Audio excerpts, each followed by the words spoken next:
faithfully conveying value and interpreting great books worldwide.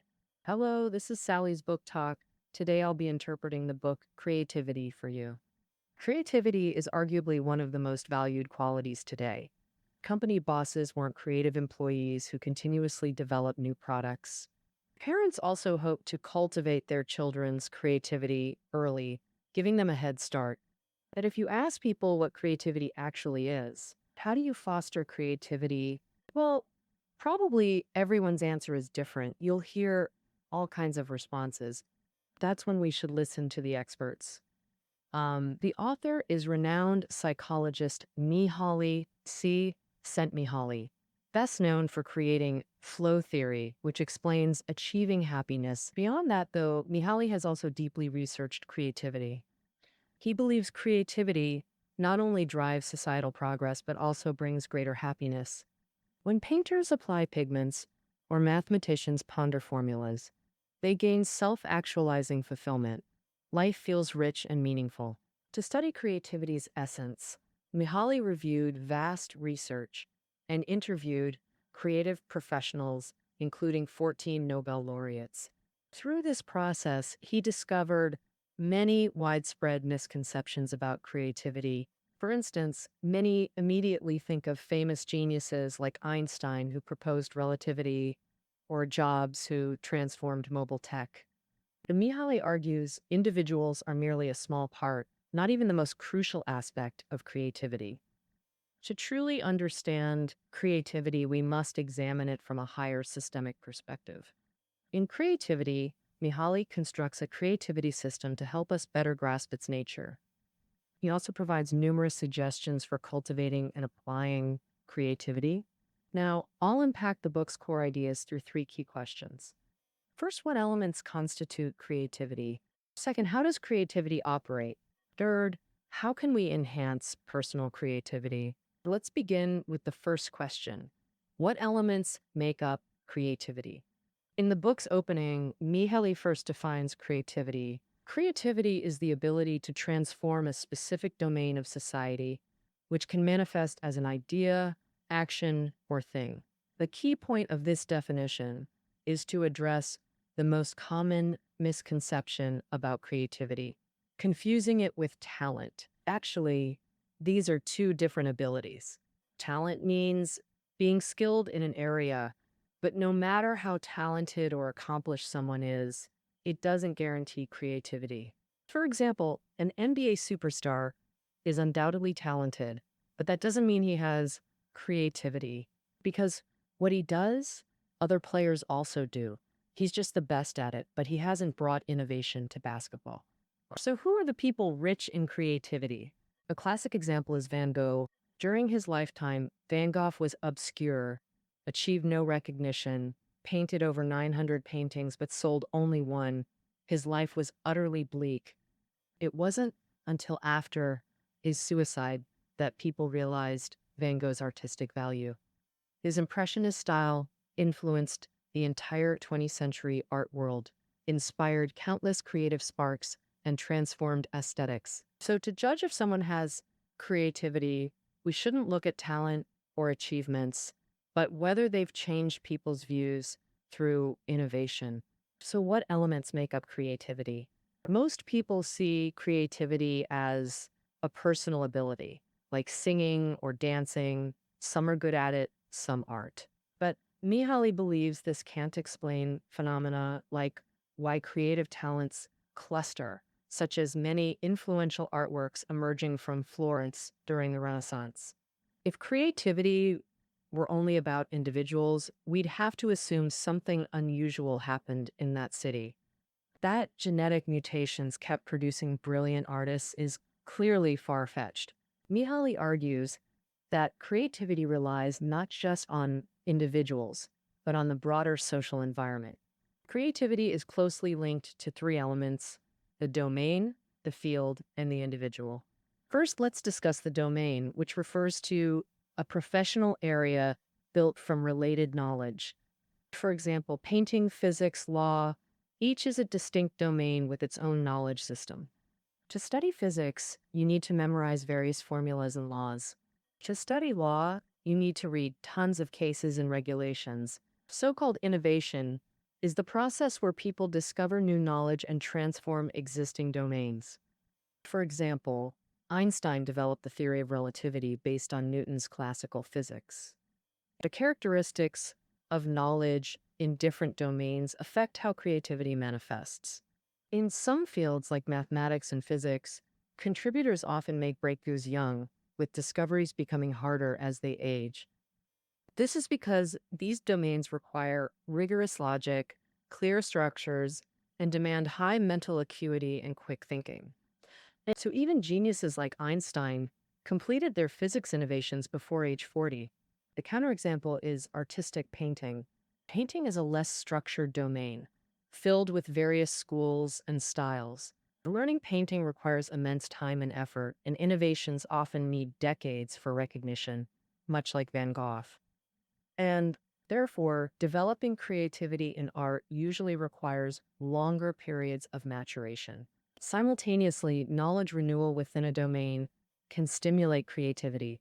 During the Renaissance, Florence built magnificent churches whose grand vault paintings became treasures that deeply influenced later art. These masterpieces emerged largely because architects studied the Pantheon's structure, rediscovering long-lost dome-building techniques. This gave artists ample space to create their envisioned works, a prime example of domain evolution driving innovation. Now let's discuss the field. The so-called field consists of domain experts who judge whether works or inventions deserve recognition as new knowledge. Without this field, life would flood with meaningless claims. Today, someone says water turns to oil. Tomorrow, another claims relativity is disproven. Thus, the field acts as a filter, separating truth from falsehood to preserve truly valuable innovations. Every domain has its own field. In medicine, it's experienced professors and experts. In sports, it's referees. Sometimes the field can even be ordinary people. For businesses, their field is all consumers. Whether new products succeed depends entirely on consumer preference. That means creativity also needs recognition from others to count. Nobel Laureate in economics George Stigler believed that collective judgment from excellent peers is more accurate and meaningful than individual judgment.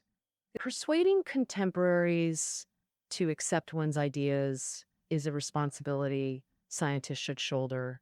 The field has many ways to influence creativity, for example, by setting specific requirements to spur innovation. Take Renaissance Florence as an example. Many artistic structures there, from cathedrals to city gates, weren't just tossed to artists to do whatever they liked. These buildings had corresponding executive committees made up of bankers, priests, and guild leaders. These people can be seen as the field back then. They had their own aesthetic needs, reviewed artists' proposals, went through multiple screenings, and then assigned work to the most suitable artist. It can be said that Florence produced so many great artistic innovations precisely because of the field's high standards. From this angle, the Nobel Prize is also a way the field promotes creativity. The annual Nobel Prize ceremony is essentially the field's recognition and commendation for scientists across various domains. The immense honor of the Nobel Prize motivates scientists to keep tackling tough problems and draws governments to boost research funding.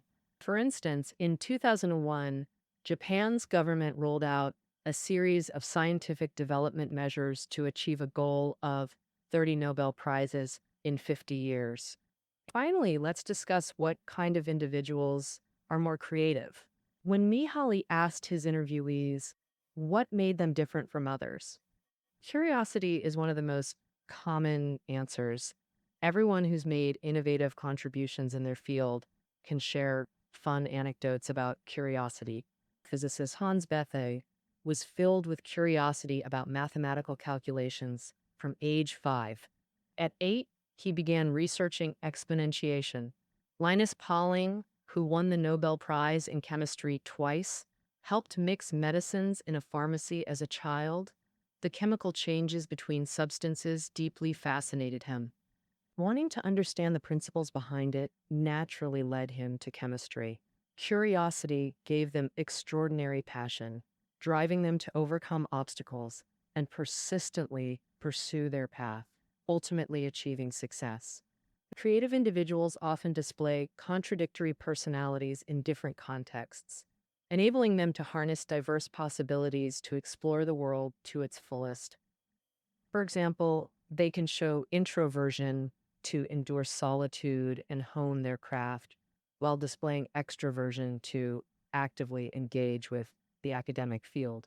They're often humble, attributing their achievements to luck, but they're also fiercely proud, believing they're unique and capable of extraordinary feats.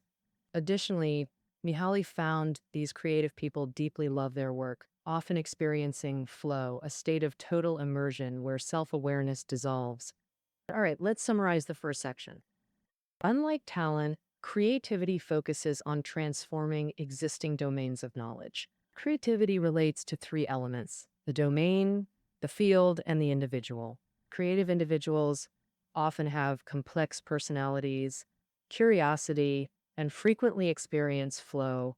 The domain provides foundational knowledge while the field evaluates innovations. So, how exactly does an individual combine domain and field to express creativity?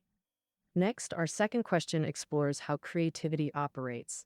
Mihaly discovered that different people innovate in varied domains using distinct methods. But generally, the creative process unfolds through five stages: preparation, incubation, insight, evaluation, and elaboration. First, the preparation stage, identifying the problem to solve. For mathematicians, this might mean proving a difficult theorem. Our composers, creating a piece that captures a specific emotion. For painters, depicting the sky's color at a particular hour. Only with a defined problem does creativity find its focus.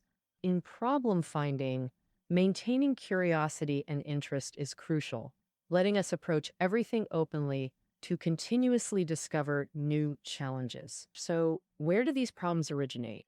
A common source is personal life. This is especially frequent among artists. Gabriel Garcia Marquez, author of 100 Years of Solitude, said his creative impulse came from childhood myths and folk tales. He aimed to revive these stories in his own way, showcasing Latin American culture's unique charm. Another source of problems is the domain itself, where many unresolved questions accumulate across various fields. For example, mathematics has unsolved problems like Goldbach's conjecture. In artificial intelligence, improving AI's language understanding for fast, accurate translation is a key research focus. In energy, the challenge might be developing cleaner, more eco-friendly power sources. Simultaneously, the field continually proposes questions. Many research institutions assign directions to young scientists and provide corresponding funding, such as developing anti-tumor drugs or identifying causes of specific diseases. Many Nobel laureates solved institution-proposed problems, with their research ultimately winning awards. Now let's discuss incubation and insight. These two stages are closely related. Incubation is when ideas gradually form, while insight is the moment we capture those sparks. Incubation may be the most mysterious yet most creative phase. Incubation thinking happens subconsciously. Many can't explain how solutions suddenly emerge. But Mihaly's interviewees agreed that letting problems simmer subconsciously while doing other things actually aids solutions. Physicist Freeman Dyson put it, "Right now I'm loafing, doing nothing, which means I'm in a highly creative phase." Inventor Frank Offner also noted, "If you have a problem, don't sit there trying to solve it. I never have, solutions never came just from sitting. Ideas arrive when I'm driving, showering, or doing other things." Cognitive psychology suggests incubation is subconscious processing of existing information. Conscious problem solving uses routine approaches, causing creative blocks when novelty is needed.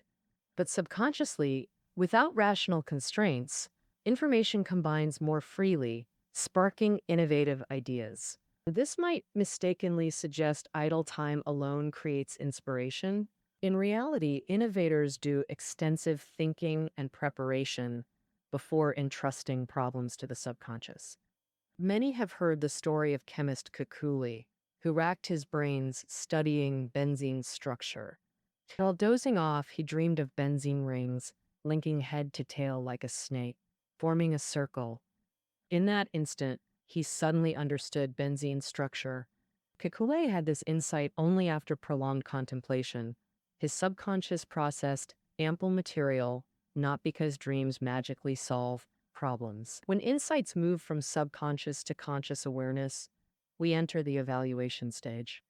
Evaluation assesses an insight's value. Scientists run calculations and experiments to verify insights. Poets ponder inspired phrases to see if they fit the work's atmosphere. Stepping back for objective scrutiny reveals an insight's flaws. Many insights get discarded. Those passing evaluation enter the final elaboration stage. As Edison said, 1% inspiration needs 99% perspiration. Elaboration is the most time-consuming. Take novel writing. A compelling story idea is just the first step. J.K. Rowling said Harry Potter's inspiration came from a boy she saw on a train, sparking her imagination. What if that boy took a train to magic school? What story would unfold? She then crafted characters and plots, spending over a decade completing the Harry Potter series. Mihaly advises maintaining openness during elaboration, staying updated on field advancements. New theories or tools from others might help solve our problems. Mathematician Andrew Wiles' greatest achievement was proving Fermat's last theorem. During his decade-long solitary research, he followed others' work on the theorem, gaining insights that finally completed the proof. Mihaly also recommends engaging with the field near elaboration's end for feedback to refine the work. Our examples so far involved creative geniuses, but actually, these 5 stages insights can empower ordinary people too. For example, when you hit a dead end at work and can't find inspiration no matter how hard you think, just relax and hand the problem over to your subconscious. Go shopping, watch a movie. Perhaps at some moment, the answer will suddenly come to you. Also, don't just work alone in silence. Communicate more with colleagues and listen to their suggestions. This all helps you do your job better. All right, so with that said, let's summarize the second part. The operation of creativity can be divided into 5 stages. In the preparation stage, we find problems we're interested in. In the incubation stage, we use our subconscious to process information, generate insights, and then become aware of them. In the evaluation stage, we examine the insights, confirm their value, and then enter the elaboration stage. Finally, we turn the insights into works that can be presented to the field for evaluation. Up to this point, we've understood the components and operation process of creativity. Next, in the third part, we'll discuss how to enhance creativity. Mihaly provides many methods in the book, but for individuals, 2 points are particularly important: personal choices and self-exploration. Next, I'll focus on explaining these 2 points to you. As mentioned earlier, the domain and the field both influence creativity, but ultimately, creativity has to be expressed through the individual. Why are some people more creative? The answer is complex. Genes, educational conditions, parental influence, even luck all play a role. But Mihaly believes personal choices are crucial because the expression of creativity is closely tied to the domain and the field. So from a personal perspective, choosing where to live is very important. Why is choosing a location so important? The first reason is that the latest knowledge in a domain is unevenly distributed geographically. Although the internet is very advanced now and much information can be seen online immediately, there are still places where knowledge updates faster. is denser and thus more suitable for innovation research in related fields. For example, New York is a globally renowned art capital where the world's most talented artists gather. You can get the latest trends in the art world immediately. Know what styles and themes are popular, which naturally benefits your creation. Among those Mihaly interviewed, many moved to pursue knowledge, like scientists going to Cambridge to study physics, or sculptors going to Rome to learn casting techniques. Living in these cities has another benefit. You can meet many peers, and your mutual communication sparks ideas, all of which help innovation. Choosing the location.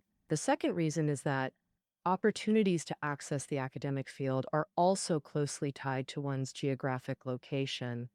Places with high density of the academic field are where authorities gather and where many experts congregate, naturally leading to more achievements. The University of Chicago's economics department has more Nobel laureates than any other university worldwide because from its founding, the university invested heavily to attract top scholars. When these masters gather here, it naturally attracts more people to come. Thus, more and more experts and authorities gather, forming a very favorable research environment, and various achievements emerge one after another. Therefore, if you want to innovate in a certain field, moving to a city concentrated with that domain or academic field is a very practical approach. Choosing the location. The third reason is that a suitable environment helps generate inspiration. Chinese poets compose poems among mountains and waterfalls, and Western monks also build monasteries and scenic places. But nowadays, high-tech companies also consider scenic factors when designing their buildings. For example, one highlight of Apple's new headquarters completed in 2017 is that 80% of the area is landscaped, with thousands of trees planted, plus orchards and garden areas. The reason behind this is that inspiration during the incubation stage doesn't come from conventional thinking, but from tapping into subconscious processing abilities. At this stage, a beautiful environment can serve as an effective stimulus, making the subconscious more active and bringing us novel perspectives and viewpoints. Thus, inspiration is more easily generated, and many creative people choose beautiful environments to tackle the most challenging problems. Former Citigroup CEO John Reed once faced two major challenges. He needed to consider the industry's future prospects, predict upcoming problems and opportunities, and reform the company accordingly. He chose to think about these issues on a beach in the Caribbean and a park bench in Florence and obtained satisfactory answers. Having discussed how to choose the external environment, next I'll talk about how to tap into creativity. As mentioned before, curiosity is the driving force of creativity. It pushes people to constantly discover problems and explore answers, driven by curiosity. Therefore, we can awaken creativity by nurturing curiosity. So, how do we cultivate curiosity? Mihaly suggests seeking something astonishing daily, trying to surprise others, and documenting these experiences. New things constantly emerge in life. Maybe it's a new bakery downstairs, a trending social app among colleagues, or a buzzworthy film. Don't assume you already understand them. Set aside preconceptions, stay open-minded, and you'll continuously experience novelty while discovering research-worthy problems. Take inventor Jacob Rabinow. All machinery fascinated him. He wanted to dismantle every device to understand its workings. If you find a domain that constantly surprises you, delving deeper will naturally cultivate creativity. By surprising others, expressing novel viewpoints, or changing your style, you gain unique feedback, broadening perspectives, and nurturing curiosity. Mihaly also found highly creative people keep journals to make curiosity tangible and lasting, preventing fleeting fascination. Writing prevents forgetting and is thinking itself. Words demand logic. So when writing, you subconsciously organize and analyze problems, deepening understanding through systematization. Once curiosity awakens creativity, we must protect it.